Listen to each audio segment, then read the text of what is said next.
अस्सलाम वालेकुम नाज़रीन, मैं हूं डॉक्टर अली हकीकत वन टीवी की तरफ से। नाज़रीन, आज हम आपको हुसैन हक्कानी साहब के जो वारंट निकले हैं इंटरपोल को भी फॉरवर्ड कर दिए गए हैं हुकूमत पाकिस्तान ने, और उनको क्यों लाने की कोशिश की जा रही है पाकिस्तान में, क्या वजूहात है, क्या उन्होंने ऐसा जुर्म कमिट किया है, इसकी कोई डिटेल मेन स्ट्रीम मीडिया ने नहीं बताई। सिर्फ कुछ दिन पहले उन्होंने एक खबर दी थी छोटी सी कि जी जो साबिक सफ़ीर पाकिस्तान के जो अमेरिका में थे 2008 से लेकर 2011 तक, उनके वारंट निकाले हैं हुकूमत पाकिस्तान ने और इंटरपोल के ज़रिए उनको पाकिस्तान लाने की कोशिश की जा रही है। नाज़रीन, आज मैं उसका कॉन्सेप्ट मुकम्मल तौर पे क्लियर कर दूंगा इंशाल्लाह ताला थोड़े वक्त में, ताकि आवाम को अवेयरनेस हो, ना हो कि क्या हो रहा है, क्यों हो रहा है, क्या वजूहत है। मेन स्ट्रीम मीडिया या किसी और चैनल ने तो कोई भी इसके ऊपर खबर नहीं दी, सवाए इसके कि जी उनके इंटरपोल को दे फॉरवर्ड कर दिए हैं, उनके दे दिए गए हैं जो वारंट निकले हैं, और कोशिश की जा रही है सफारती लेवल पे कि हम जो है उनको वापस लेके आए पाकिस्तान में और इंसाफ के कटहरे में खड़ा किया जाए। सवाल ये उठता है या सवाल ये पैदा होता है कि आखिर क्यों, क्या ऐसा जुर्म किया उन्होंने कि जिन उनके वारंट निकाल दिए गए और इंटरपोल को भी फॉरवर्ड कर दिए गए।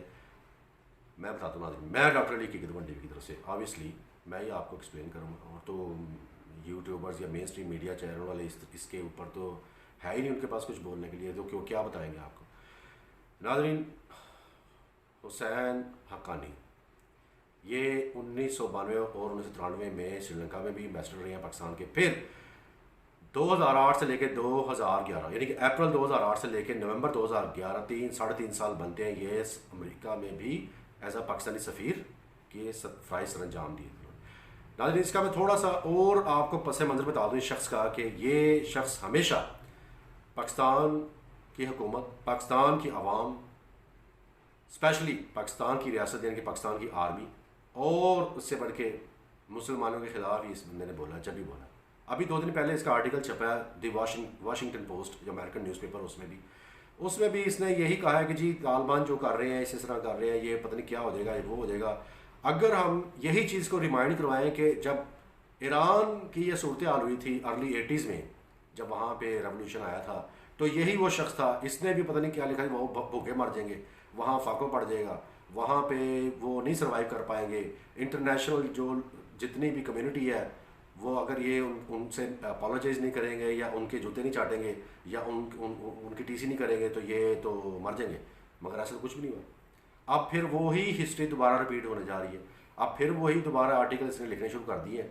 वाशिंगटन पोस्ट में भी ऐसे लिखा है कि इनसे तालिबान से क्या होना है, सैंक्शन लग जानी है। Let's not lose the subject नाज़रीन, हम उस डिटेल में जाना नहीं चाहते। मैं आपको सिर्फ हुसैन हक्कानी के मतलब थोड़ी सी ब्रीफिंग इसलिए देना चाहता हूँ क्योंकि ये जो वारंट निकले हैं इनके अगेंस्ट और इंटरपोल को दिए गए हैं कि इस बंदे को अरेस्ट करके पाकिस्तान की हुकूमत के हवाले किया जाए, क्योंकि ये वांटेड है। और मुकदमा क्या है इनके ऊपर, $2 मिलियन का, तकरीबन पाकिस्तानी 32 करोड़ रुपये बनता है। ये तो वो बेसिक मुकदमा है। इसके साथ साथ इनके ऊपर फौजदारी मुकदमे भी दायर होने, वो इसलिए क्योंकि जब ये सफ़ीर थे पाकिस्तान के अमेरिका में ये पाकिस्तान को रिप्रेजेंट करने के बजाय अमेरिका को पाकिस्तान में रिप्रेजेंट करते रहे। यानी कि कुछ ऐसे लोगों के इन्होंने वीज़े इशू किए थे अपने 3.5 साल दौर में वहाँ पे जब ये सफ़ीर थे अमेरिका में, कि जो पाकिस्तान की हुकूमत उन चीज़ों को अप्रूव नहीं करती या पाकिस्तान की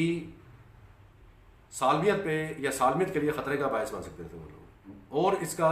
इन्होंने कुछ ऐसे वीज़े भी इशू किए थे कि जिनको कभी भी पाकिस्तान गवर्नमेंट शायद वीज़े अलाउ ना करती। वो भी अंडर इन्वेस्टिगेशन है। Everything is in pipeline, her cheese under investigation इनके ख़िलाफ़। मगर ये कहते हैं मेरा नहीं आना। क्यों? क्योंकि जब इनके ऊपर एक पहला केस बना था पाकिस्तान में, तो इन्होंने भाग के ईवान सदर में पनाह ले ली थी कि जी मुझे तो जान का ख़तरा है, मुझे ये मार डालेंगे। तो फिर वहाँ से फिर ये सुप्रीम कोर्ट, ये नवाज शरीफ, मियाँ नवाज शरीफ साहब, पाकिस्तान मुस्लिम लीग नून के कायद ने इनके खिलाफ जो है ना मुकदमा किया था कि इस शख्स ने को एक मेमो लिखा था। ये वहाँ जो जब ये सफ़ीर था अमेरिका में, और उसमें इसने कुछ ऐसी बातें की थी और इस ऐसी बातों का एतराफ़ भी किया था कि जो कि पाकिस्तान की सालमियत के लिए इंतहाई ख़तरनाक साबित हो सकती थी। तो ये उससे इनकारी हो गया, मुकर गया, कहता जी मैंने तो कुछ भी नहीं किया, मैंने, हालांकि वो मेमो ऑन रिकॉर्ड है ना। फिर जब वो सुप्रीम कोर्ट में वो केस आया, केस चला, तो 2019 में सुप्रीम कोर्ट में जो जज साहिबान थे उन्होंने इसको बेनिफिट ऑफ द डाउट देते हुए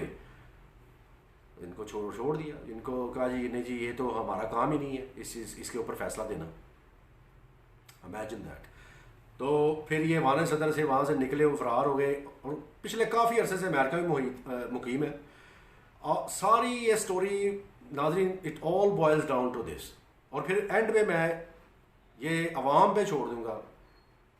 या कि अदालतें तो अपना काम कर ही रही हैं और जितने तहकीकाती इदारे हैं, हुकूमती इदारे, वो भी अपना काम कर ही रहे हैं। मेरा काम डॉक्टर अली का अवाम को मुकम्मल मालूमात फ्राहम करना था, और ये अब अवाम पे छोड़ेंगे। अभी मैं इस बात को कंक्लूड करना चाहता हूँ, अभी ये बात ख़त्म नहीं हुई नाज़रीन। हुसैन हक्कानी, इसने जब 2008 से लेके अप्रैल 2008 से लेके नवंबर 2011 तक वहाँ पे मैसेंजर था अमेरिका में, इसका काम है as a duty, part of his job, इसका फ़र्ज़ है कि जब आप सफ़ीर हो, पाकिस्तान को की अवाम और पाकिस्तान की हुकूमत को आप रिप्रेजेंट कर रहे हो एक सफ़ीर होने की हैसियत से, एक एम्बेसडर होने की हैसियत से, तो आप ये उसके उलट ही काम करते रहे, उसके मुनाफी। यानी कि ये वहाँ पे अमेरिका में उन लोगों का सफ़ीर बना रहा है, अमेरिका का सफ़ीर पाकिस्तान के लिए। ये मेरा कहना नहीं है नाज़रीन, मैं डॉक्टर अली की खिदमत टीवी की तरफ से जो बात भी आप मुझसे सुनेंगे उसको आप वेरीफाई कर लीजिएगा। कहीं भी किसी भी जगह में सर्च करके 100% मीज़ान में पूरी उतरेगी और बेस्ड ऑन फैक्ट्स होंगी बात, कभी हमारी बात नहीं होगी, ज़मीनी हक़ाइक़ पर मबनी बात है। और इस चीज़ का एडमिट किया है उन्होंने खुद भी बेशुमार जगह पे, और उनके साथ जो काम करते रहे। एक मिस लीसा के नाम से डोनाल्ड ट्रंप जब कैंपेन कर रहा था तो वो इनके बड़ी करीबी फ्रेंड भी कह लें, दोस्त कह लें इनकी, अमेरिकन, उसने बड़ा इनके साथ यानी कि आर्टिकल वगैरह भी लिखते रहे, या इकट्ठे मुख्तलिफ जगहों पे ये टूर पे भी जाते रहे हैं। जॉर्ज डब्ल्यू बुश के साथ भी बंदा बड़ा करीब रहा है नाज़रीन, बड़ी पिक्चर्स भी हैं इनकी, ऑन रिकॉर्ड है, सब कुछ पड़ा हुआ है, आप जाके सर्च करके देख सकते हैं। मिस लीसा डोनाल्ड ट्रंप की, फिर ये डोनाल्ड ट्रंप की डायरेक्टर भी रही हैं, उसकी डिफेंस होम सेक्रेटरी वहाँ पे, चाहे वो थोड़े अरसे के लिए रही थी वाइट हाउस में, उसकी बड़ी ही सेंसिटिव और की पोजीशन उसको दी गई थी, और उसने ये बात लिखी थी। और उसके साथ साथ एक और बंदा जिसका नाम माइकल, जी जनाब, उसने भी एक आर्टिकल लिखा था द अटलांटिक में, एक न्यूज़पेपर है अमेरिका का लोकल, उसमें लिखा था कि पाकिस्तान में सिर्फ एक वाहिद पाकिस्तानी ये बचा है, हक्कान हुसैनी, जो हमारा खैर ख्वाह है। और नाज़रीन, कोई भी किसी भी किस्म का इनका आर्टिकल उठा कर देख लें, इनकी कोई, ये ज़्यादातर आर्टिकल लिखते रहे। अभी भी मैंने जैसे अर्ज़ किया थोड़ी देर पहले, अभी वाशिंगटन पोस्ट में भी इनका आर्टिकल छपा है कल परसों, और भी बेशुमार पिछले तकरीबन 40 साल से यही काम कर रहे हैं। और इसके साथ साथ एक बंदा नहीं, अमेरिका के या वहाँ के बड़े गोरे या बड़े बड़े जो हाईएस्ट पोस्ट पे जो लोग काम कर रहे हैं, उनका भी यही कहना है, बड़ी बड़ी सेंसिटिव जॉब्स पे जो लोग हैं, कि अगर हुसैन हक्कानी हमारी मदद ना करते या हमारी फेवर में इतना हम काम ना करते या हमारी इतनी बड़ी बड़ी फेवर्स ना देते, जो कि अप्रैल 2008 से लेके नवंबर 2011 तक 3.5 साल से भी कुछ थोड़ा सा अरसा, लगभग अरसा जो इन्होंने वहाँ पे गुजारा, अगर ये इतनी बड़ी बड़ी फेवर्स हमें ना देते तो शायद हम वो गोल्स अचीव ना कर पाते। ये मुसलमानों के ख़िलाफ़, या जिस तरह पाकिस्तान में भी इन्होंने जो कार्रवाइयाँ की हैं, मैं उनकी ज़्यादा डिटेल में नहीं जाना चाहता नाज़रीन, आप ख़ुद इसको देख लीजिएगा सर्च करके, हर चीज़ ऑन रिकॉर्ड है। तो अब जो इनको वापस क्यों लाया जा रहा है, क्या वजह है, पहले क्यों नहीं? और हालांकि मियाँ नवाज शरीफ साहब ने जब ये केस दाखिल करवाया था सुप्रीम कोर्ट ऑफ पाकिस्तान में, तो जब उन्होंने ये बात सेंस कर ली थी, आखिर वो भी समझदार है, उन्होंने भी बात सेंस कर ली थी, और फिर ओपनली पब्लिकली एक स्टेटमेंट इशू की थी मियाँ साहब ने। उन्होंने कहा था कि मुझे इस बात का हमेशा पछतावा रहेगा, दुख रहेगा कि मैं हुसैन हक्कानी का केस सुप्रीम कोर्ट में क्यों लेके गया, क्यों दाखिल करवाया था, हमें इसको किसी और लेवल पे डील करना चाहिए था। यानी कि उनके कहने का मकसद ये है कि ये बंदा छूट जाएगा, इसको सुप्रीम कोर्ट वालों ने भी छोड़ देना है। यानी कि उन्होंने सेंस कर ली थी ये बात। क्यों? क्योंकि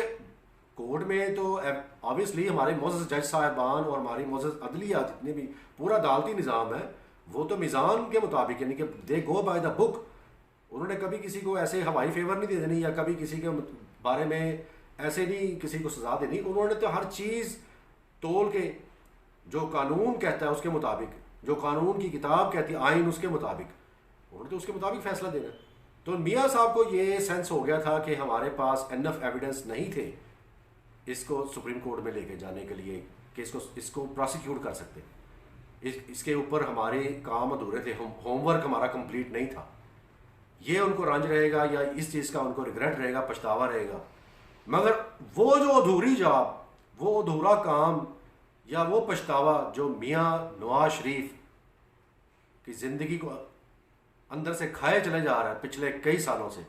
वो अब पाकिस्तान तरीके इंसाफ के लीडर या यूँ कह लें पाकिस्तान के कायद या president prime minister of Pakistan Imran Khan साहब वो अब जो मुकम्मल करने जा रहे हैं वो अधूरा काम जो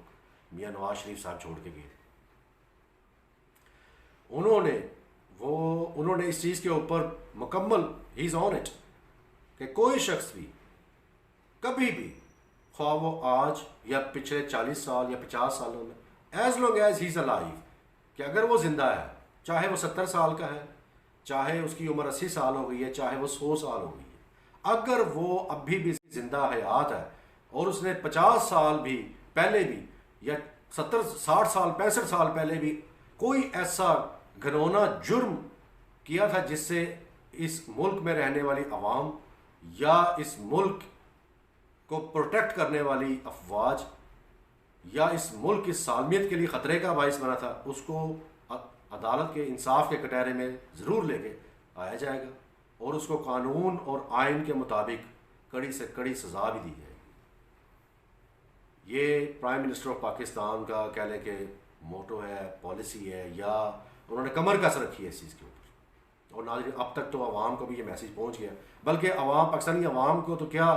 पूरी दुनिया में ये मैसेज क्लियर हो गया। और ये हुसैन हक्कानी का जो केस मैंने थोड़ा सा आपके सामने रखा ताकि इसका पस मंज़र या इसका कॉन्सेप्ट क्लियर हो जाए। लोगों के सवाल जहनों में सवालात थे और मुझे बहुत ज़्यादा लोगों ने फ़ोन कॉल्स भी की, ईमेल्स की, और मुझे हर तरफ से पूछा गया। जिस दिन ये खबर ब्रेक हुई थी,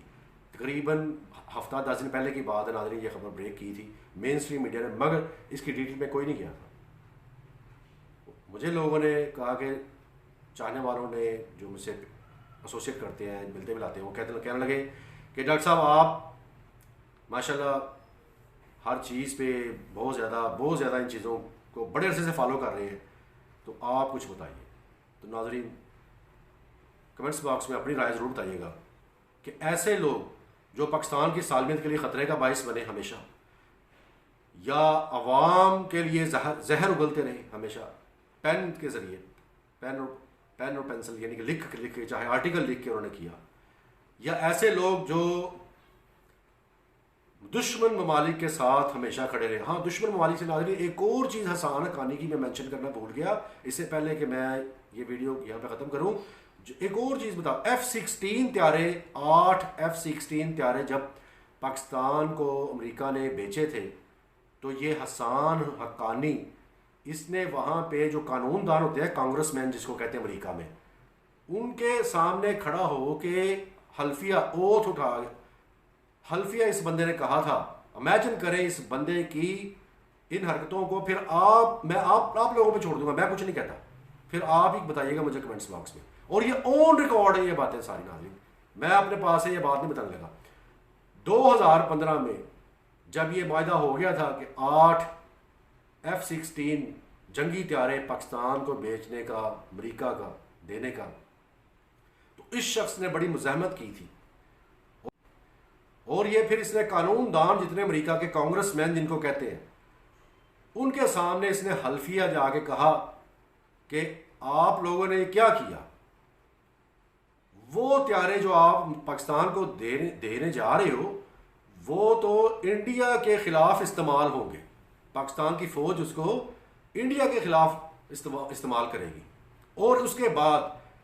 फिर इंडियन अवाम ने लाखों नहीं करोड़ों की तादाद पे सोशल मीडिया पे जाके इस बंदे को, हक्कान हुसैनी को शाबाशी दी थी और इनको बड़े बड़े खिताब से भी नवाजा था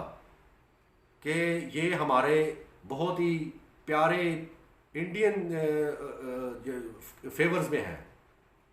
जो ऑब्वियसली कि जो पाकिस्तान के खिलाफ बोलेगा या पाकिस्तान की अफवाज के खिलाफ बयान देगा या पाकिस्तान की जो डिफेंस लाइन जो है उसको मजबूत नहीं होने देगा, या पाकिस्तान में रहने वाली अवाम जो अपने बिलीव्स या रिलीजन के मुताबिक जो चल रही है उसके ऊपर जो क्रिटिसाइज करता रहेगा, तो जो हमारे दुश्मन ममालिक बैठे हुए हैं साथ, चाहे वो इंडिया कोई भी है, उन्होंने तो फिर इस बात को अप्रिशिएट करना है। 2015 में कांग्रेसमैन के सामने जाके इस शख्स ने F-16 8 त्यारे जो बेचे गए थे पाकिस्तान, उसके खिलाफ इसने कहा था जाके उनको कि आपने क्या जुल्म किया, ये तो इंडिया जो है पाकिस्तान के खिलाफ ही, पाकिस्तान यही त्यारे इंडिया के खिलाफ इस्तेमाल करेगा। तो नाजरीन कमेंट्स बॉक्स में अपनी राय ज़रूर बताइएगा कि इस शख्स को पाकिस्तान लाया जाए, अगर लाया जाएगा या लाया जाना चाहिए तो इसके ऊपर जो केसेस बने हुए हैं उन पे सज़ा जो है वो उतनी होनी चाहिए नॉर्मेलिटी में, जितनी साल 2 साल 3 साल, या बाज़ दफ़ा तो slap on the back of the wrist, यानी स्लैप ऑन द रिस्ट जिसको कहते हैं कि ऐसे ही छोड़ दिया जाता है हल्की सी एक वार्निंग दे के। क्या ऐसे इसको हल्की सज़ा होनी, या इसके लिए कोई मौसर कानून साजी करनी पड़ेगी हमारे कानूनदानों को इसको प्रोसिक्यूट करने से पहले,